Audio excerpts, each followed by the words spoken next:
ये कांग्रेस आरजेडी के लोग बिहार में जिस प्रकार के शब्दों का प्रयोग कर रहे हैं, ये अवांछनीय है।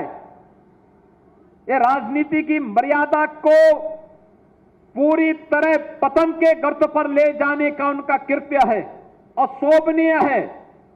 इसे ये सब स्वीकार नहीं किया जाना चाहिए, कतई नहीं स्वीकार किया जाना चाहिए। बहनों और भाइयों, हम कुछ दिनों के बाद इसी सितंबर महीने में हम शारदीय नवरात्रि के साथ जुड़ेंगे। जगत जननी मां भगवती मां दुर्गा की पूजा अनुष्ठान के साथ जुड़ेंगे।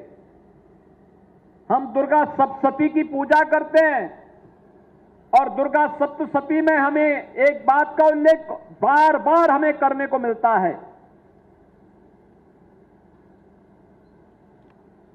कि कुपुत्रो जायेत कुमाता न भवति, यानी कुपुत्र हो सकता है लेकिन मां कभी कुमाता नहीं होती है।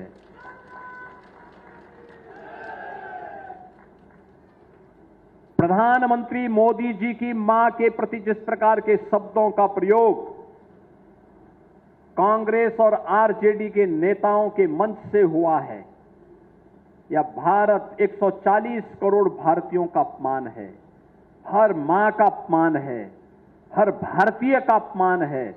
और मुझे लगता है कि भारत इस प्रकार की उच्छृंखलता को स्वीकार नहीं कर सकता है। नया भारत इस प्रकार की उच्छृंखलता को कतई स्वीकार नहीं कर सकता है। और इसीलिए आज हम सब आपसे कहने के लिए आए, एक सकारात्मक माहौल, एक स्वस्थ प्रतिस्पर्धा होनी चाहिए। चुनाव में उसी ईवीएम से जब वे चुनाव जीतते थे हम हार को स्वीकार करते थे, लेकिन अगर बीजेपी जीतती है तो ईवीएम दोषी, वोटर सूची दोषी, लेकिन अगर वे जीत जाते हैं तो ये उनका पुरुषार्थ हो जाता है। बहनों और भाइयों, ये कड़वा कड़वा थू और मीठा मीठा गप नहीं चलेगा।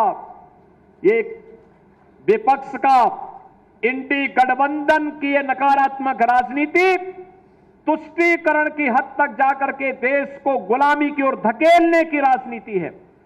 इससे उभरने की आवश्यकता है। जो लोग जाति के नाम पर बांट रहे हैं, क्षेत्र और भाषा के नाम पर बांटने का प्रयास कर रहे हैं, ये विकसित भारत के सपने के बैरियर हैं। इन बैरियर को भारत का नौजवान, भारत का अन्नदाता किसान, भारत का मेहनती श्रमिक, भारत की मातृशक्ति इस बैरियर को खाड़ फेंके और विकसित भारत में प्रधानमंत्री जी के विजन के अनुरूप विकसित भारत के सपने को साकार करने के इस अभियान का हिस्सा बनेगा।